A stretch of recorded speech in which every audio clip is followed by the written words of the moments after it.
शेतकरी मित्रांनो नमस्कार.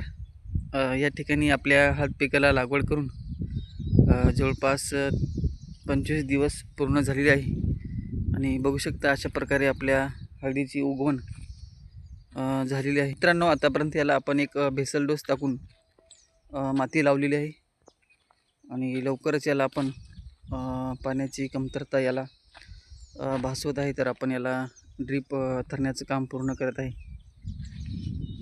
मित्रांनो मागील व्हिडिओमध्ये आपण पाहिलेलं आहे की आपण भेसल डोसमध्ये आपण कोणत्या खतांचा वापर केलेला आहे आणि याला माती लावण्याचं काम आपण केलेले आहे. बघू शकता मित्रांनो, भेसल डोसमध्ये आपण 10-26-26 एक बॅग, लिंबोळी एक बॅग आणि दाणेदार 3 बॅग अशा प्रकारे आपण याचा भेसल डोसमध्ये वापर केलेला आहे.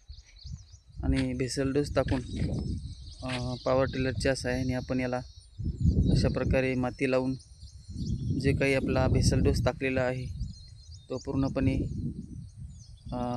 झाकलेला आहे आणि लवकरच याला आपण ड्रीप वापरून पाणी चालू करणार आहे, कारण बऱ्याच दिवसापासून आपल्या भागामध्ये पाऊस झालेला नाही. बघू शकता.